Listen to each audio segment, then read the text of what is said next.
Hello guys, this is Oleng, ang babaeng may tiniling. At ngayon nga guys, pupunta tayo sa birthday party. Ngayon lang nag-vlog ang mima mo. Pagdating ko nga dyan sa place, hindi ko na lang din na-videohan. Pero ako rin yung nag-makeup dun sa mami ng celebrant. Siyempre, kaya ganyan ang aura. Alam nyo ba guys?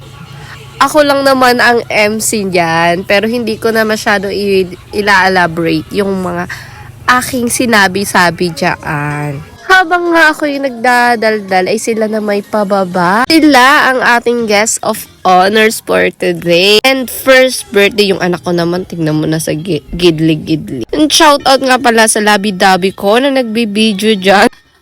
Actually, itong party na to is family and friends lang talaga siya. Hindi naman siya ganun kadami na bisita. Ay nakakatuwa lang kasi pinagastosan talaga nung mami nung bata.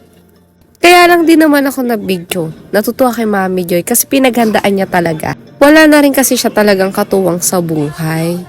Nairaos niya at ginawa niya talaga ng paraan. Kaya lang din naman siya nagganitong party. Kadahilanan nga, ito yung gusto nung daddy, paypot nila.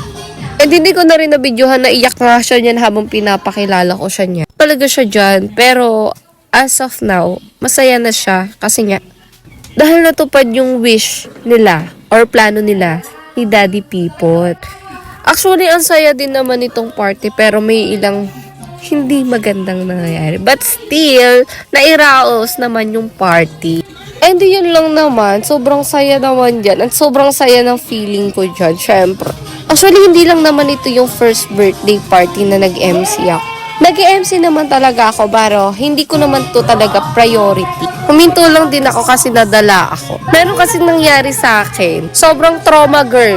Kaya di na naulit. And may share lang ako sa inyo guys. Nag-MC din ako sa Dibu. Binayaran ako 500 pesos. Saan ka makakita? Ako yung naggawa ng cotillion nila. Araw-araw practice siya, pamasahe mo pa. Ako yung nag-MC, makeup artist, nag-ayos sa kanya. And bidala ko lahat ng gamit ko that time. Sabi ko nga sa kanya sa lahat na yun, sige ka ako 1K na lang. Naawa nga kasi ako. Binigyan niya na ako ng 500 pesos, nagpa-practice pa lang sila ng cotillion. Pagtapos nung party, sabi niya ibibigay niya daw yung kalahati. Be, inaway nila ako. Nasiraan ako ng steped. Naglakad ako pa uwi sa amin. Ang malas lang, nakayapak lang din ako. Buti na lang din kamo may nakakita sa akin at sinabay ako pa uwi. Yun lang, naalala ko lang guys. Hindi na maulit sa ganan. Yun lang for today. Bye-bye!